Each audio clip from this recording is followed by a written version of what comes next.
channel Ngulik Horor.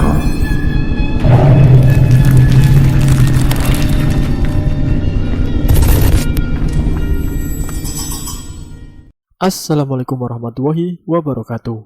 Kembali lagi di channel Ngulik Horor. Channel ini menceritakan tentang kisah-kisah misteri. Kali ini saya akan membawakan kisah misteri yang ditulis oleh @penulismalam94. Kalian juga dapat mengunjungi tweet beliau langsung ya. Nanti linknya saya akan sediakan di kolom deskripsinya. Oh ya, di dalam cerita ini nama dan tempatnya disamarkan semua ya, untuk menjaga privasi pihak yang terlibat di dalamnya. Yuk, daripada kita lama-lama, langsung saja kita simak ceritanya. Bismillahirrahmanirrahim. Kali ini saya akan membawakan kisah misteri yang berjudul Pesugihan Penumbal Keluarga. Pagi itu, Bi Sri, adik nenek yang paling kecil, meminta tolong kepada Mang Pardi untuk memperbaiki mesin sanyo air yang mampet. Terlihat wajah Mang Pardi tidak seperti biasanya ketika ia diberi tugas. Oh ya, Mang Pardi ini tukang serabutan di kampungku. Terkadang dia disuruh menyadap gula, bersihin kebun, dan sebagainya sesuai permintaan tolong dari tetangga. Banyak tetangga yang suka meminta tolong dengan Mang Pardi karena beliau ini tidak pernah mematok harga. Ia selalu ikhlas diberi beberapa saja, dan juga banyak warga atau tetangga yang puas dengan hasil kerja Mang Pardi ini. Pada saat itu karena Bi Sri melihat hal yang aneh di wajah Mang Pardi, lalu ia bertanya, "Pardi, apa kamu sakit? Kalau sakit, tidak apa-apa Di, besok saja mesin sanyonya dibetulkan. Kelihatannya kamu pucat sekali Di." Dengan peluh yang bercucuran, sesekali Mang Pardi menyeka keringatnya di dahi, dan ia menjawab, "Tidak apa-apa Teh, memang dari kemarin badan saya suka lemas tiba-tiba. Mungkin saya kecapean Teh, saya habis nyadap gula aren di kebun Pak Haji," jawab Pardi sambil tersenyum. "Ya sudah, sebentar ya Di, saya buatin kopi dulu. Oh ya, kamu apa sudah sarapan Di? Kalau belum, mau saya buatin mie instan sekalian tidak?" tanya Bi Sri kemudian. "Tidak usah Teh, tidak apa-apa. Lagian saya sungkan, masa saya makan di sini, tapi di rumah istri sama anak saya tidak makan," jawab Mang Pardi datar. Karena Bi Sri yang kasihan, ia tetap memberikan Mang Pardi semangkok mie instan dan kopi. Bi Sri sangat paham keadaan Mang Pardi, dan keluarganya ini sangat memprihatinkan. Bahkan Bi Sri pun sempat melihat ketika mereka berkumpul bersama untuk makan siang. Lauk yang dinikmatinya hanya sedikit kangkung layu yang didapat dari kebun orang, dan kerak nasi yang selalu Mang Pardi dapat tiap hari dari warga sekitar. Ketika Bi Sri menyuguhkan semangkok mie instan dan kopi kepada Mang Pardi, tiba-tiba tetes air mata Mang Pardi terjatuh. "Terima kasih banyak Teh, Teteh sudah kasih saya kesempatan kerja, walaupun hanya memperbaiki sanyo air. Kalau tidak, mungkin hari ini saya dan keluarga harus menahan lapar lagi. Semoga kebaikan Teteh dibalas sama Allah SWT ya Teh," ucap Mang Pardi. Sebenarnya Bi Sri agak merasa aneh dengan perilaku Mang Pardi. Mang Pardi memang terkenal pendiam, apalagi harus sampai bercerita dengan bercucuran air mata tentang kehidupan keluarganya yang pelik. "Ya sudah Pardi, sekarang istirahat dulu saja ya. Nanti untuk keluarga di rumah saya kasih beras, walaupun tidak seberapa banyak, dan mie instan ya. Di luar dari upahmu Pardi," jawab Bi Sri sambil tersenyum. Pardi mengangguk dan kembali berkali-kali mengucapkan terima kasih serta syukur kepada Allah. Setelah hampir 3 jam, Mang Pardi berkutat dengan mesin air yang bermasalah itu. Kemudian Mang Pardi memanggil Bi Sri ke dalam rumah. "Permisi teh, tolong dicoba dulu ya. Sekarang isi air sampai penuh. Kalau sekitar 15 menit masih mengalir deras airnya, berarti mesin sanyo ini sudah benar," kata Pardi. "Oh ya, sebentar ya Di," jawab Bi Sri sembari menyalakan keran air. Setelah dirasa semuanya terlihat sudah normal kembali, Bi Sri memberikan upah kepada Mang Pardi dan sekantong beras serta beberapa bungkus mie instan. Lalu Pardi pun pamit, namun sebelumnya ia berkata ingin mampir ke rumah Teteh Sum untuk meminta mengganti lampu rumahnya yang seringkali putus bolam. Selang 30 menit kemudian ada suara teriakan meminta tolong dari rumah Teteh Sum. "Tolong, tolong!" Sontak saja Bi Sri langsung berlari ke rumah Teteh Sum yang hanya berjarak 200 meter.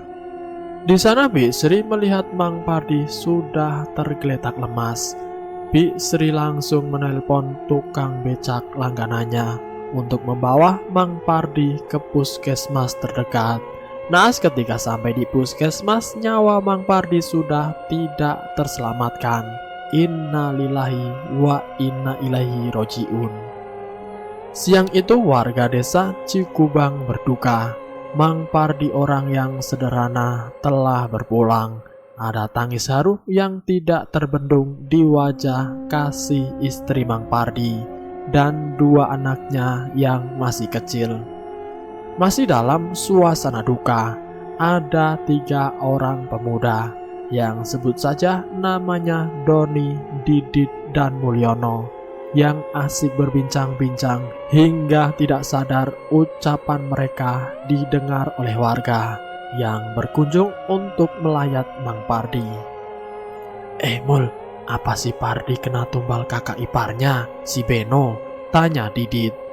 "Ya kan kamu kemarin tahu sendiri, pas kita berempat ke Kuncen, yang dipilih dan berhasil kan cuma si Beno," jawab Mul semakin serius. "Berarti ini benar-benar kelakuan si Beno. Coba kita lihat aja dulu. Kalau di keluarga Beno ada yang meninggal lagi, sudah tidak salah. Ilmu pesugihan itu sudah mengikat kontak dengan Beno," timpal Doni. "Hus, kalian malah ngomongin orang yang sudah meninggal," potong pembicaraan Bi Sri yang sedari tadi terganggu mendengar suara mereka bertiga. Bukannya diam, mereka bertiga seperti membuka aib apa yang telah mereka lakukan 3 hari kemarin.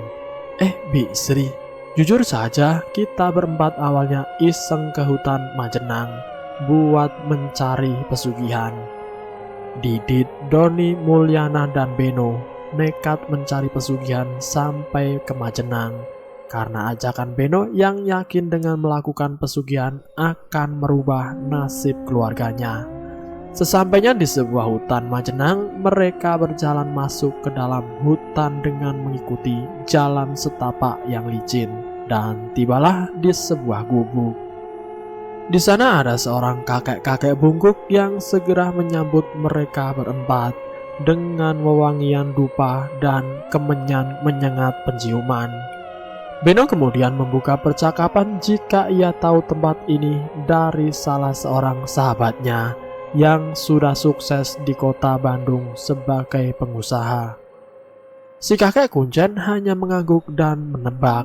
"Oh, jadi kalian berempat berminat untuk mengikuti jejak dia. Baiklah, jika memang kalian mau seperti itu, namun ada syaratnya. Kalian berempat harus bertapa di dalam kamar selama 3 hari 3 malam, tanpa makan dan tanpa minum. Jangan pernah keluar dari kamar itu sampai kalian melihat ada sepasang ular emas yang bercahaya. Kalau kalian keluar, berarti kalian sudah gagal. Disinilah niat dan ketetapan hati kalian diuji. Jika sudah berhasil, maka akan ada pengujian yang kedua. Pengujian kedua akan kuberitahu nanti setelah kalian berhasil bertapa. Sekarang, lekaslah kalian membasahi tubuh kalian dengan air sumur tua tidak jauh dari sini. perintah si kakek kuncen. Ketika mereka berempat sedang membasuh diri di sumur tua itu, Beno mengucapkan sesuatu. "Aku pasti bisa kaya raya. Bosan rasanya selalu terinjak-injak menjadi orang miskin," ucap Beno sambil mengepalkan tangannya penuh amarah. "Loh, Ben, bukannya ibumu itu punya usaha meminjam-minjamkan uang di kampung? Pasti duitnya banyak dong, Ben. Kenapa tidak minta modal saja dulu, Ben?" tanya Didit penasaran. "Sudah, Dit, bukannya aku dikasih modal, aku malah dimarah-marahi dan diumpat dengan kasar," jawab Beno dengan kesal. "Kata ibu, aku ini anak tidak berguna, hidup pun hanya menjadi beban keluarga saja. Oleh karena itu, aku harus membuktikan kepada ibuku sendiri dan juga semua orang yang sudah melihatku sebelah mata jika aku ini bisa dan layak menjadi orang kaya raya. Ben, kalau seandainya kamu ini berhasil, siapa yang akan kamu bahagiakan?" tanya Didit. "Ya jelas anak dan istriku, dan juga adikku satu-satunya. Kasih adalah adikku. Dia tidak pernah merasa hidup enak. Walaupun ibu dan bapak bisa dibilang berkecukupan, namun mereka sangat pelit untuk kami anak-anaknya. Andai saja ibu dan bapak memberiku modal, mungkin aku tidak akan melakukan hal nekat ini. Andai saja ibu dan bapak tidak berlaku kejam terhadap anak-anaknya, mungkin kasih tidak harus merasa selalu kekurangan," jawab Ruben menjelaskan. Setelah mereka selesai membasuh diri, mereka berempat kembali ke dalam gubuk kakek kuncen itu. Sang kakek kuncen kemudian membuka kamar kosong untuk bertapa mereka berempat. Si kuncen menjelaskan jika nanti ketika bertapa, jangan kaget apabila ada banyak godaan yang akan mereka dengar maupun mereka lihat di kamar kosong itu. Dan jawablah jika muncul sepasang ular emas yang akan menanyakan apa keinginan dari mereka berempat. Setelah dirasa sudah paham dengan apa yang mereka harus lakukan, kamar itu kembali ditutup. Ada rasa takut dalam diri Didit, Mulyono, dan juga Doni, karena sebenarnya mereka hanya penasaran dengan ajakan Beno, bukan untuk meniatkan tekad melakukan pesugihan. Berbeda dengan mereka bertiga, Beno tampak kusuk duduk bersila dan merapatkan kedua tangannya di dada. Singkat cerita, mereka berempat berhasil melewati ujian tahap pertama. Mereka berempat sama-sama ditampaki wujud sepasang ular emas yang menanyakan keinginan mereka, dan ular emas itu tiba-tiba menghilang. Tidak lama kemudian si kuncen membuka pintu. "Selamat, kalian berempat sudah berhasil.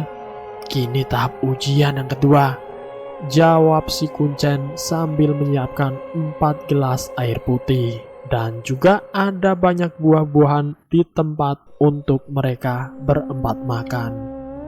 "Sebelumnya kalian makan dan minum dulu ini untuk mengembalikan tenaga kalian yang sudah beberapa hari tidak makan dan tidak minum." Dengan lahap mereka berempat memakan buah-buahan segar yang tersedia hingga habis tidak tersisa. "Baiklah, kalian sudah kenyang makan dan minum. Kini akan kujelaskan ujian tahap kedua. Kalian harus mencari burung, kelinci, atau hewan di hutan yang bisa kalian makan. Lalu hewan yang sudah tertangkap, kalian bawa kembali ke sini," ucap kakek itu menjelaskan. Mereka berempat kembali ke hutan dan mencari hewan buruan. Entah mengapa saat mereka berburu, menurut Mul hewan-hewan seolah mendekati mereka. Sehingga dengan mudah Mul, Didit, Doni, dan Beno bisa segera kembali ke dalam gubuk sembari membawa hewan buruannya. "Baiklah, perhatikan baik-baik hewan buruan yang kalian bawa.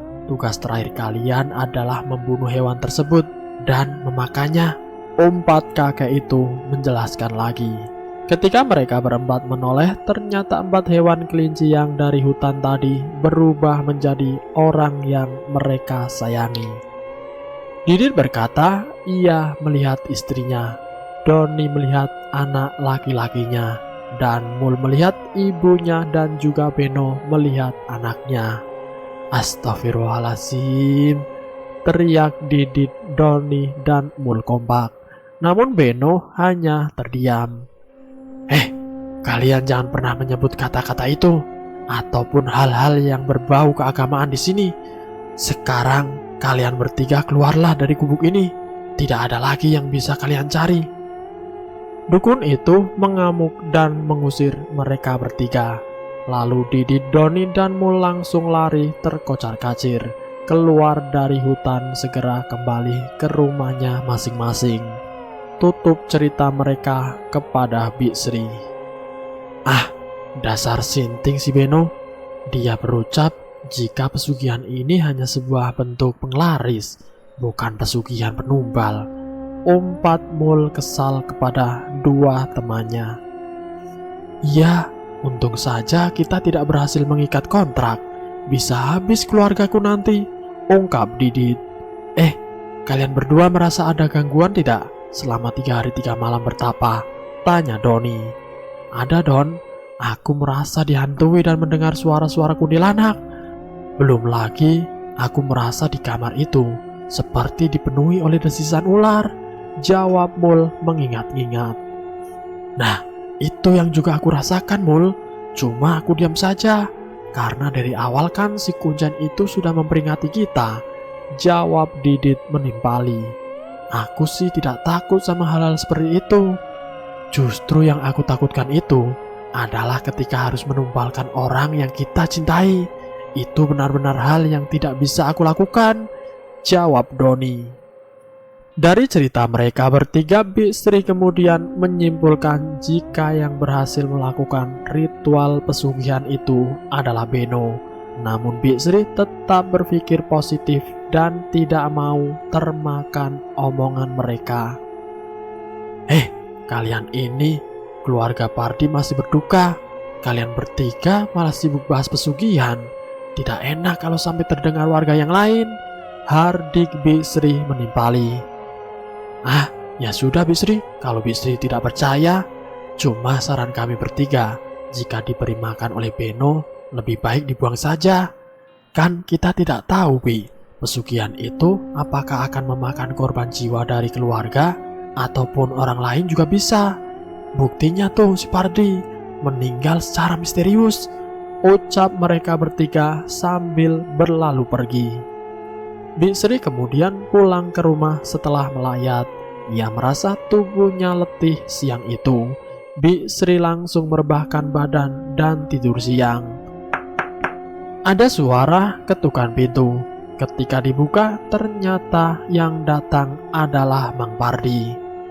Assalamualaikum teh, saya mau minta tolong kasih tahu anak dan istri saya untuk berhati-hati dengan si Beno. Bisri yang baru ingat Mang Pardi baru saja meninggal langsung mengucapkan istighfar dan tidak lama terbangun dari mimpinya. Tidak, mungkin saya hanya kecapean dan juga ucapan Didit, Doni, Mulyono terbawa dalam mimpi, gumam Bisri. Bisri kemudian bangun dari tempat tidur dan ingin mengambil air minum. Saat Bisri lihat pintu rumah sudah terbuka, degup jantung Bisri mulai tidak karuan. Ia membatin apakah jika benar Beno tega melakukan pesugihan dan menumbalkan adik iparnya. Singkatnya, keesokan harinya Bisri tidak sengaja bertemu dengan Kokom saat membeli sayur keliling.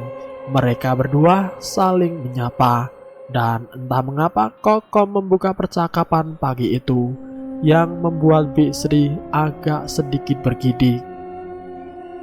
Bisri tahu kan Pardi baru meninggal? Masa sih, Bi? Semalam habis diurus jenazahnya sama bapak, Pardi datang ke rumah, Bi. Saya tadinya tidak percaya. Cuma apa iya sih bapak bohong? Ucap Kokom semangat. Loh, memang gimana ceritanya, Kom? Tanya Bisri penasaran. Jadi kata bapak, pas bapak mau masukin jenazah Pardi ke dalam liang lahat, Yang dia lihat di lubang kubur itu penuh sama ular hitam.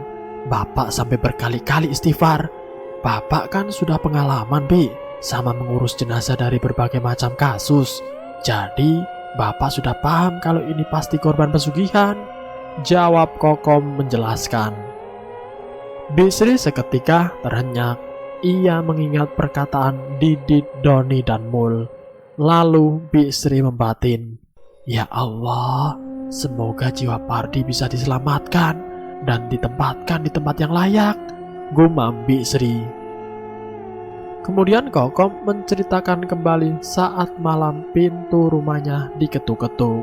Saat dibuka, ada Pardi yang sedang berdiri mematung dengan wajah yang sangat pucat. Pardi tidak berbicara apapun dan langsung menghilang. "Bisri, kayaknya ada yang mau disampaikan sama Pardi, Dewi. Ya, namanya juga meninggal karena tumbal. Pasti penasaran, Bi. Hus, Kom, gak baik kalau kita ngomongin orang yang sudah meninggal. Sudah, kita doakan saja.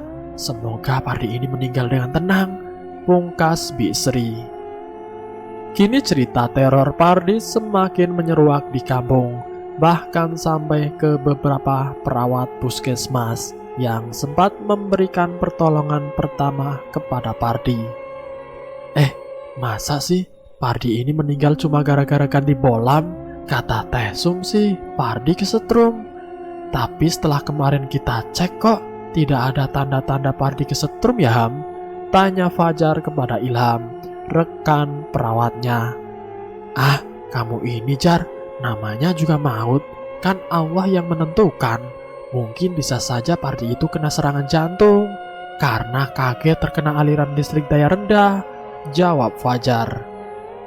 Saat mereka berdua bercakap-cakap di ruang jaga sewaktu shift malam, tiba-tiba mereka dikagetkan dengan suara langkah kaki yang berlari.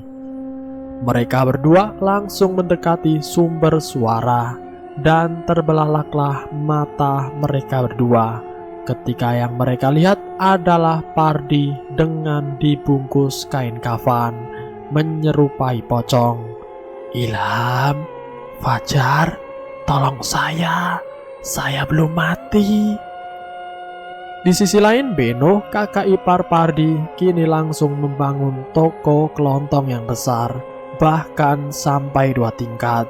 Beno pun memberikan kasih adiknya sebuah warung makan mie ayam, tepat di sebelah toko milik Beno. Jelas saja tingkah laku Beno menjadi sorotan orang di kampung. Baru saja selisih 1 minggu dari kematian Pardi, keuangan Beno secara tidak diduga-duga melonjak drastis. Padahal Beno ini sama-sama kekurangan awalnya dan tidak jelas apa pekerjaannya. Siang itu sesaat habis sholat duhur, Bisri dikagetkan dengan suara pengumuman masjid. "Innalillahi wa inna ilaihi roji'un. Pak Sobirin, ayah Beno meninggal," gumam Bisri. Bisri langsung segera melayat ke rumah orang tua Beno.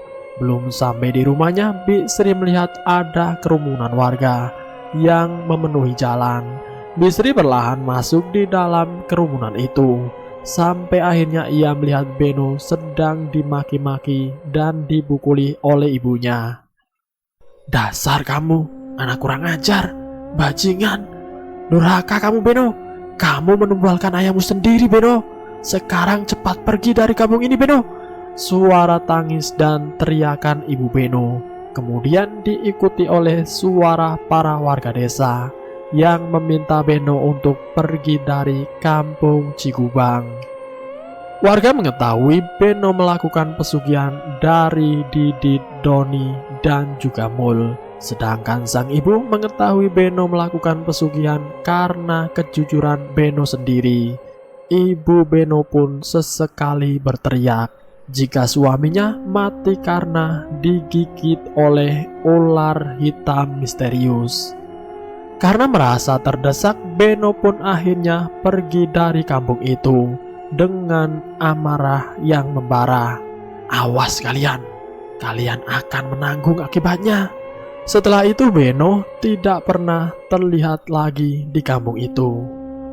Namun sepertinya ritual praktek pesugihan itu tetap berlanjut. Pekerja bangunan yang membangun toko kelontong milik Beno tiba-tiba terjatuh dan meninggal. Oleh karena demikian, atas emosi warga, toko kelontong yang hampir rampung itu ramai-ramai ditutup menggunakan papan dan juga kayu. Selain itu, banyak warga yang kesurupan almarhum Pardi. Mereka mengaku awalnya melihat Pardi yang bergentayangan dengan terlilit kafan. Namun sebagian berkata mereka melihat Pardi dengan keadaan yang pucat pasi. Kasih mantan istri Pardi dan juga Beno kini yang berbalik menjadi bulan-bulanan warga. Warga meminta Kasih dan anaknya harus ikut pergi dari kampung itu karena hanya menebar teror dari almarhum Pardi. Warga akhirnya bisa kembali menghirup nafas lega saat Kasih dan anaknya pindah ke Cirebon, kota asli Pardi. Singkat cerita, tidak lama kemudian Ibu Beno meninggal secara misterius hingga pada akhirnya rumah orang tua Beno kosong. Naas saat kematian Ibu Beno tidak ada satupun sanak saudara atau anak-anaknya yang ikut melayat. Simpang siur kabar mengenai Beno yang katanya sudah memiliki usaha toko di kota besar. Ada beberapa kabar burung yang terdengar jika karyawan Beno setiap tahunnya pasti saja ada yang meninggal. Namun kabar itu pun belum bisa terbukti keabsahan ceritanya. Dan selesai. Itulah kisah misteri yang berjudul Pesugihan Penumbal Keluarga. Semoga apa yang baik dari cerita ini bisa diambil sebagai contoh kehidupan. Dan semoga kita dijauhkan dari hal-hal yang seperti itu. Semoga Tuhan selalu melindungi kita semua. Terima kasih sudah mampir di channel kami. Jika kalian tertarik dengan video kami, silahkan tekan tombol like, share, dan komen. Tekan subscribe untuk mengikuti video kami selanjutnya. Wassalamualaikum warahmatullahi wabarakatuh.